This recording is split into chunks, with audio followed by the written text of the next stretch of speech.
Student, আমি Abhijit sir Chhandar private ITI college থেকে বলছি।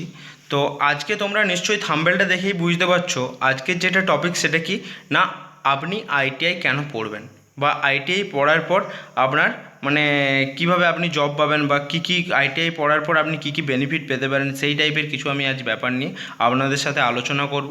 হ্যাঁ, তো একটু মন দিয়ে শুনুন ব্যাপারটা। তো প্রিয় ছাত্রছাত্রী, তোমরা যারা অষ্টম শ্রেণী উত্তীর্ণ বা মাধ্যমিক উত্তীর্ণ তাদের জন্য আজকের বিষয়টি অত্যন্ত গুরুত্বপূর্ণ। তো যারা মাধ্যমিক দিয়েছো বা মাধ্যমিকে যেহেতু এখনও রেজাল্ট বেরোয়নি বা তোমাদের দেখো মাধ্যমিকে যেহেতু মূল্যায়ন সেভাবে হলো না, ঠিক আছে, তো তোমরা যদি খুব সহজেই কাজ চাইছো বা কিছু শর্ট টাইমের মধ্যে পড়াশুনো করে কিছু কাজ পেতে চাইছো, তো তার জন্য তোমাদের আজকের ব্যাপারটা খুবই গুরুত্বপূর্ণ। তো শুধু তাই নয়, যে সকল সচেতন অভিভাবক এবং অভিভাবিকারা নিজেদের সন্তানের ভবিষ্যৎ নিয়ে যথেষ্ট উদ্বিগ্ন এবং চিন্তিত, তাদেরও আমি অনুরোধ করব আজকের বিষয়টি একটু মনোযোগ সহকারে দেখুন। আমি নিশ্চিত আপনার সন্তানের ভবিষ্যৎ নির্ধারণের ক্ষেত্রে আপনার যথেষ্ট সাহায্য পাবেন এই ভিডিওটির মাধ্যমে। তো যাই হোক, তো প্রথমে আমি বলবো আরেকবার এই ভিডিও চ্যানেলটিকে একটু সকলে সাবস্ক্রাইব করে দাও আর ভিডিওটাকেও লাইক করে দিও আর শেয়ার করে দিও। তো যাই হোক, আমরা সকলেই কি বিশ্বাস করছি না, আমরা সকলেই বিশ্বাস করি যে প্রত্যেক শিক্ষারই সঠিক মূল্যায়ন হয় কি সেই শিক্ষার প্রয়োগ এবং সেই শিক্ষার চাহিদার উপর ভিত্তি করে। সেটা আমরা সকলেই জানি যে প্রত্যেক শিক্ষারই মূল্যায়ন কিন্তু সেই শিক্ষার চাহিদার উপরে ভিত্তি করেই কিন্তু হয় আর সেই শিক্ষার প্রয়োগের উপরে। ঠিক আছে, আমরা প্রত্যেকেই মাধ্যমিক ও উচ্চ মাধ্যমিক স্তর পর্যন্ত একটি কমন ওয়েতে পড়াশুনো করে এসেছি। তারপর আমাদের ছাত্র জীবনেই একটি পেশাদারি সিদ্ধান্ত বেছে নিতে হয়। দেখ, আমরা মাধ্যমিক বা উচ্চ মাধ্যমিক আমরা দিই, তারপরে কি হয়, তারপরে আমরা একটা ছাত্র জীবন চলাকালীনই আমরা কি করে থাকি, একটা পেশাদারি সিদ্ধান্ত বেছে নিই যে পেশাদারি আমরা কাজ করব, যে কাজের একটা পথ আমরা খুঁজে নিই। ঠিক আছে, তো আমাদের ঠিক করে নিতে হয় যে কোন বিষয় নিয়ে পড়াশুনো করলে বা কোন বিষয় নিয়ে পড়াশুনোকে এগিয়ে নিয়ে গেলে ভবিষ্যতে চাকরি এবং কাজের সম্ভাবনা সবথেকে বেশি থাকে। সেটা আমরাকে ক্লাস 10 পাস করার পর বা উচ্চ মাধ্যমিক হায়ার সেকেন্ডারি দেওয়ার পরে আমরাকে বেছে নিতে হচ্ছে কি না, কোন বিষয়টা নিয়ে আমি পড়লে আমার জন্য সেটা আমার একটা চাহিদা রয়েছে মার্কেটে, আমি সেই জায়গায় কি করতে পারি, একটা চাকরি পেতে পারি, সেসব আমরা একটা বেছে নিই। কিন্তু প্রতিবন্ধকতার বিষয় হলো কি না, মেধা। সকলের মেধা ধরো সমান নয়, সকলের মেধা সমান না হওয়ার কারণে বেশিরভাগ ছাত্রছাত্রী তাদের পছন্দের বিষয়ে পড়াশুনো করে উঠতে পারে না। সকলের ধরো মেধা তো সমান হতে পারে না। হ্যাঁ, সেই হিসাবে কী হয় না, অনেক ছাত্রছাত্রী পিছিয়ে পড়ে। যেমন ধরো এবারে যারা ক্লাস 10 পাস আউট, যারা পাস করছে, এখনও রেজাল্ট বেরোয়নি, যাই হোক অতি সত্ত্বরই রেজাল্টটা বেরোবে। তো যারা পাস করছে তারা কি করবে, তারাও তাদের পছন্দ মতো বিষয় নিয়ে একটি বেছে নেবে যেটা নিয়ে পড়াশুনো করবে।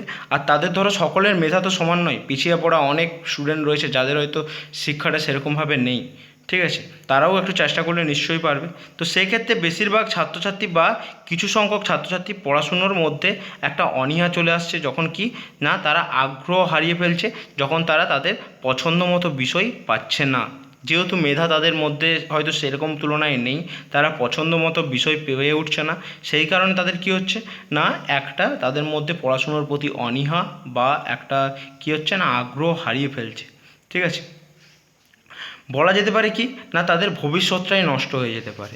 তো সেই জন্যই আমি বলবো কি না, তোমরা তোমাদের পছন্দ মতো সাবজেক্ট যদি না পাও, তার জন্য তোমরা বলবো যে একটু আইটিআইয়ের ব্যাপারটা ভেবে দেখো। কেননা আইটিআই খুব অল্প সময়ের মধ্যে আমরা কি হয় না, খুব অল্প সময়ের মধ্যে একটা সুন্দর ভবিষ্যৎ, আমরা উজ্জ্বল ভবিষ্যৎ গড়ে তুলতে পারি আইটিআই করে।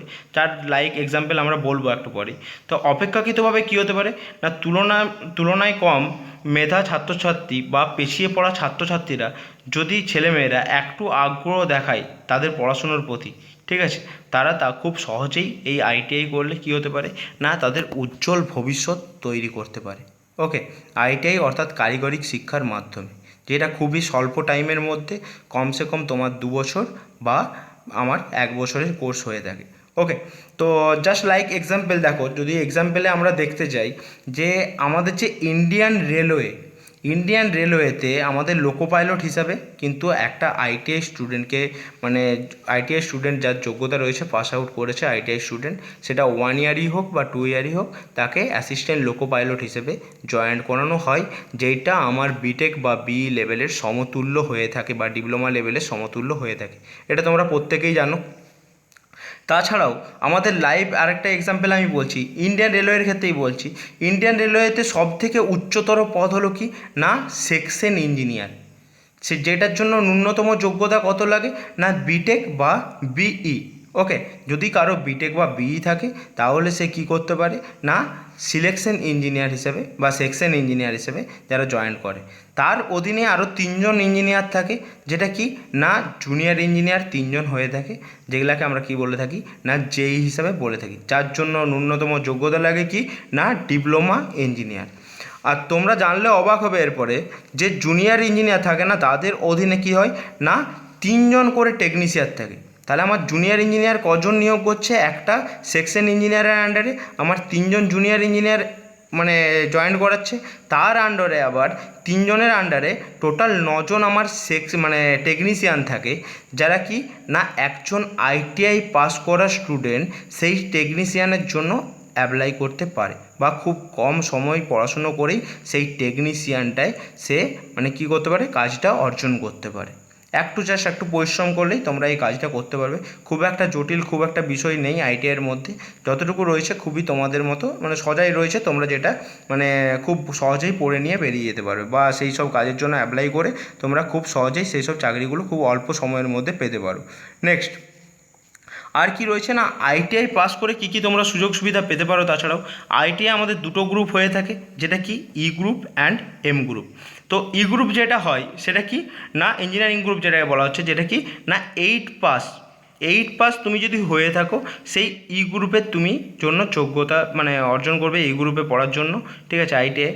তো যার জন্য কি হয় না বেসিক্যালি ই গ্রুপ যেগুলো থাকে সেগুলো আমার 1 ইয়ারের কোর্স হয়ে থাকে বা কিছু কিছু কোর্স আমার 2 ইয়ার্সেরও হয়ে থাকে, বেসিক্যালি 1 ইয়ার্সই হয়ে থাকে 1 ইয়ার্স ই গ্রুপের জন্য, যারা কি না সিম্পলি 1 ইয়ার পড়ার পরেই আইটিআই 1 ইয়ার যারা করে নিচ্ছে করার পরেই তারাও কিন্তু ইন্ডিয়ান রেলওয়েতে অ্যাসিস্ট্যান্ট লোকো পাইলট বা ইন্ডিয়ান রেলওয়ের যে কোনো গ্রুপ সির চাকরির জন্য অ্যাপ্লাই করতে পারে বা এলিজিবেল সেই চাকরি তারা পেতে পারে।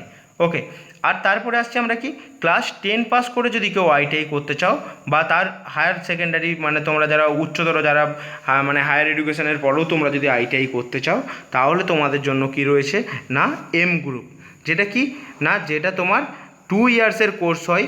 এই 2 ইয়ার্সের কোর্স করেও কিন্তু তুমি ইন্ডিয়ান রেলওয়ের ক্ষেত্রে অ্যাসিস্ট্যান্ট লোকো পাইলট বা তোমার গ্রুপ সির পদে তুমি অ্যাপ্লাই করতে পারো বা তোমরা সেই খুব সহজেই সেই চাকরিটি পেতে পারো। এটা গেল আমাদের কি না ইন্ডিয়ান রেলওয়ের ক্ষেত্রে আমরা এইসব কাজগুলো পেতে পারছি খুবই অল্প সামান্য। দেখো ক্লাস 8 পাস করার পরে একটা স্টুডেন্ট জাস্ট 1 ইয়ার পড়ার পর তোমার কি হচ্ছে না চাকরিটা পাচ্ছে। ওকে, তো যাই হোক বা তোমরা যারা মাধ্যমিক দিচ্ছে তারাও কি না 2 ইয়ার্স পড়ার পর চাকরিটা পেতে পারে। ওকে, তারা যার জন্য এলিজিবেল এই ইন্ডিয়ান রেলওয়ের জন্য গ্রুপ সির কাজের জন্য বা আদার্স যেসব গভর্নমেন্টের কাজ রয়েছে বা প্রাইভেট সেক্টরের কাজ রয়েছে তার জন্য এলিজিবেল। তার জন্য কি না কারিগরি শিক্ষা বা আইটিআই তোমাদেরকে করানো হয়ে থাকে বা আইটিআই তোমরা কোর্সে ভর্তি হতে পারো। এই যে আইটিআই কোর্সটা রয়েছে এটা সম্পূর্ণ তোমাদের কি না প্র্যাকটিক্যাল বেস কোর্স, যার মধ্যে 70% প্র্যাকটিক্যাল এবং 30% থিওরি রয়েছে। মোটামুটি তোমরা যদি হাতের কাজটা খুব ভালোভাবে শিখে নাও তাহলে কি হতে পারে, তাহলে তোমরা ভবিষ্যৎটা তোমাদের জন্য খুবই উজ্জ্বল। ঠিক আছে, তো নেক্সট কী আসছে মানে ভারত সরকারের এই জাস্ট একটা অর্গানাইজেশনের কথা বললাম আমি এখন কি না ইন্ডিয়ান রেলওয়ে, তাছাড়াও তোমাদের কি রয়েছে না আদার্স অর্গানাইজেশন রয়েছে যেগুলো কি না মানে গভর্নমেন্টেরই আর কি ভারত সরকারের আর আদার্স অর্গানাইজেশন রয়েছে, যেমন কি সেল রয়েছে, ভেল রয়েছে, ডিআরডিও রয়েছে, নেভেল রয়েছে, তারপরে তোমার অ্যাডমিনিস্ট্রেশন রয়েছে, এনটিপিসি রয়েছে, এক্সেট্রা নানা রকমের রয়েছে, যেগুলো তোমাদেরকে আইটিআই পাস ক্যান্ডিডেটে তোমাদেরকে গ্রুপ সি অর্থাৎ টেকনিশিয়ান বা তোমাদেরকে নানা রকম পদে তোমরাকে কী করবে না জয়েন করিয়ে থাকে, যেটা তোমাদের জন্য পার্মানেন্ট জব হয়ে থাকে বা তোমাদেরকে তারা অ্যাপেন্ডিক্স ফার্স্ট ট্রেনিং করিয়ে নেয়, অ্যাপেন্ডিক্স ট্রেনিং করানোর পরে তোমাদেরকে পার্মানেন্ট জব দিয়ে থাকে তারা বা তোমাদের আরও কোয়ালিফিকেশানটাকে হাই করে দেয় অ্যাপেন্ডিক্স ট্রেনিং করানোর পর। নেক্সট তোমাদের যেটা রয়েছে আমাদের স্টেটেও কিছু রয়েছে, ঠিক আছে, আমরা যেগুলো এতক্ষণ বললাম যেটা হচ্ছে ভারত সরকার বা আমাদের যে ন্যাশনাল মানে তোমাদের এনসিভিটি যে বোর্ড রয়েছে national counselling for vocational training, সেই বোর্ড ভারত সরকারের যে বোর্ড রয়েছে সেই বোর্ডের আন্ডারে তুমি যদি করে থাকো তাহলে তুমি আমাদের যে দেশে বা বিদেশে তুমি যেমন এই সেল ভেল ডিআরডিও যেসব এনটিপিসি যেসব কোম্পানিগুলো বললাম বা ফরেনের নানা রকমের কোম্পানিতে তুমি অ্যাপ্লাই করতে পারো এবং খুব একটা ভালো জব পেতে পারো। তাছাড়াও তোমাদের যে স্টেট লেভেলে জব রয়েছে, স্টেট লেভেল যদি তোমরা জব করতে চাও, হ্যাঁ, তো সেই জন্য কি রয়েছে না WBPCL রয়েছে, WBSTTCL রয়েছে, WBSCDCL রয়েছে, নানা রকমের রয়েছে, যেমন কি West Bengal power development corporation রয়েছে, West Bengal state transport corporation রয়েছে, ওয়েস্ট বেঙ্গল স্টেট ইলেকট্রিসিটি মানে কর্পোরেশন রয়েছে, ঠিক আছে, নানা রকমের কর্পোরেশন রয়েছে স্টেট লেভেলে। তোমরা তাহলে কি হচ্ছে, তোমাদের স্টেটের মধ্যেই মানে ওয়েস্ট বেঙ্গলে থেকেই তোমরা গভর্নমেন্ট জবের জন্য অ্যাপ্লাই করতে পারবে এবং তোমরা খুব কম টাইম পড়াশুনো করে সেই জবটা কী করতে পারবে না নিজেরা নিজেদের যোগ্যতায় সেই জবটা পেয়ে যেতে পারো। তো নেক্সট তোমাদের আসছি, যারা ধরো গভর্নমেন্ট বা মানলাম যে গভর্নমেন্ট জব মানে সেটা ভারত সরকারি হোক বা স্টেটের হোক মানে পশ্চিমবঙ্গ সরকারের, যারা পেলেন না, কিছু সংখ্যক ছেলে রয়েছে হয়তো পেলেন না, সবাইকার পক্ষে তো সম্ভব নয়, ধরো কেউ ক্র্যাক করতে পারলে না, তারা কি তাহলে বসে থাকবে? কোনো দিনই না, কেননা তুমি কাজ করছো মানে কাজ শিখেছো, তুমি কোনো দিনে তোমার মধ্যে কোয়ালিফিকেশান রয়েছে, তুমি 2 ইয়ার্স বা 1 ইয়ার্সের কোর্স করেছো, তার জন্য তোমরা বসে থাকবে না। তখন তোমরা কি করবে, তোমাদের জন্য আদার্স যে প্রাইভেট কোম্পানি কিছু রয়েছে, যেগুলো খুবই বড় বড় কোম্পানি, নামকরা কোম্পানি, সেই সব কিছু কোম্পানি রয়েছে, সেই সব কোম্পানির জন্য তোমাদের যেহেতু সার্টিফিকেট কোর্স, তোমরা সার্টিফিকেটও পাচ্ছ 2 ইয়ার্স বা 1 ইয়ার্স পড়ার পর, তোমরা সেই সব কোম্পানির জন্য অ্যাপ্লাই করতে পারো। বা তোমাদের কলেজে প্রতি বছরই মানে ITI কলেজে প্রতি বছরই, যে কোনো ITI কলেজই হোক সেটা, প্রতি বছরই কী করা হয় না নানা রকমের ক্যাম্পাসিং অ্যারেঞ্জ করা হয় বা প্লেসমেন্ট অ্যারেঞ্জ করা হয়। যেমন সেগুলো কী হতে পারে, ধরো L&T হলো, টাটা হলো, সেটা টাটা মোটরস বা টাটা স্টিল বা টাটা পাওয়ার প্ল্যান্ট যে কোনো হতে পারে, আনন্দ হলো, আনন্দ গ্রুপের কিছু কোম্পানি রয়েছে, তারপরে তোমার হোন্ডাই হতে পারে, JCB হতে পারে, নানা ধরনের নামি দামি কোম্পানি রয়েছে, যেগুলো তোমাদের কলেজের মধ্যেই ক্যাম্পাসিং করানো হয়। ওকে, তো বুঝতেই পারছো তোমরা ITI করার পর এই 2 ইয়ার্স বা 1 ইয়ার্স ITI করার পর তোমরা কত কিছু মানে চাকরির জন্য অপরচুনিটি পাচ্ছ, গোল্ডের অপরচুনিটি। তো প্রত্যেককেই বলবো তোমরা ITI করো, কেননা এই মানে এই লকডাউন পিরিয়ডে আমাদের কি হচ্ছে না অনেক প্ল্যান্টে মানে খুব সংখ্যক টেকনিশিয়ান প্রয়োজন, বাট টেকনিশিয়ান তারা পাচ্ছে না। তো সেই হিসাবে তোমরা যদি ITI কোর্সটা করে থাকো বা 1 ইয়ার্স বা 2 ইয়ার্সের তোমরা যদি কোর্সটা করে থাকো, সেক্ষেত্রে তোমরা সেই জবের জন্য অ্যাপ্লাই করতে পারবে। বেসিক্যালি আমি বলবো যেগুলো তোমাদের 2 ইয়ার্সের কোর্স হয়ে থাকে সেই কোর্সগুলো করার জন্য আমি বলবো, কেননা 2 ইয়ার্সের কোর্সটা তুমি যদি করো, তুমি প্রায় সব কোম্পানির জন্যই এলিজিবল থাকবে, তোমার হায়ার কোয়ালিফিকেশানটাও একটা থাকছে, ঠিক আছে, যেটা আমাদের বেসিক্যালি করিয়ে থাকে কোন বোর্ড থেকে, NCVT বোর্ড থেকে আমাদের বেসিক্যালি 2 ইয়ার্সের কোর্সগুলো করানো হয়ে থাকে। যেটা কি হয় না, যেটা তোমাদের M গ্রুপের যেটা কোর্স, সেই কোর্সগুলো যেমন তার মধ্যে রয়েছে ফিটার রয়েছে, ওয়েল্ডার রয়েছে, ধরো তো ইলেকট্রিশিয়ান রয়েছে, নানা ধরনের হয়ে থাকে। ওকে, তো প্রত্যেককেই বলবো তোমরা তোমাদের গোল্ডেন একটা অপরচুনিটি যেহেতু জবের ক্ষেত্রে পাচ্ছ, খুবই অল্প টাইমের মধ্যে নিজেদের ভবিষ্যৎটাকে উজ্জ্বল করে নিচ্ছ, ঠিক আছে, প্রত্যেকের মানে অভিভাবককেও বলবো আপনাদের ছেলেদেরকে, যেহেতু খুবই অল্প টাইমের মধ্যে তাদের ভবিষ্যৎটা উজ্জ্বল হচ্ছে বা একটা লাইফটা একটা সাকসেসের লক্ষ্যে যাচ্ছে, একটা নির্দিষ্ট গোল তারা খুঁজে পাচ্ছে, তো প্রত্যেকেই এই ব্যাপারটা একটা চিন্তা করার জন্য বলবো। এবং প্রত্যেককেই আমি একটাই অ্যাডভাইস করব যে কি তোমরা তোমাদের মাধ্যমিক বা উচ্চ মাধ্যমিক দেওয়ার পর ITI এর পথ তোমরা বেছে নাও, যেটা কারিগরি শিক্ষার পথ, বা তোমরা হয়তো এই ITI করার পরে নিজেরা কোনো যদি বিজনেস করতে চাও, ধরো সেটা হচ্ছে কোনো শপ হতে পারে, কোনো হয়তো ওয়েল্ডার শপ করলে নিজে, বা কোনো আদার্স ধরনের শপ খুললে, নিজেরা যদি বিজনেস করতে চাও, সেই বিজনেস তোমরা নিজেরা গ্রোথ করতে পারবে। তার জন্য আমি বলবো যে ITI শিক্ষাটা কি, কারিগরি শিক্ষাটা সকলের জন্য খুবই ইম্পর্ট্যান্ট এখনকার মার্কেটে। বাকি সকল সার্ভিস যেখানে পাওয়া যাচ্ছে না, বাকি সকল সেখানে গভর্নমেন্ট চাকরি পাওয়া যাচ্ছে না, সেখানে তুমি যদি একটা ITI মানে কোর্স করো সামান্য 2 ইয়ার্স বা 1 ইয়ার্সের, সেখানে তোমরা খুব সহজেই কাজটা যেহেতু পেয়ে যাচ্ছ, সেই জন্য আমি বলবো প্রত্যেকেই কোর্সটা করো, সেটা প্রত্যেকের জন্যই বেটার, একটা গোল্ডেন অপরচুনিটি একটা ভবিষ্যতের জন্য নিয়ে আসবে, ঠিক আছে। তো যাই হোক, তো স্টে সেফ, স্টে হোম, ওকে, তো প্রত্যেকেই ভালো থাকবে, ঠিক আছে। তো এখানে আমি আমার ভিডিওটি শেষ করছি, থ্যাংক ইউ।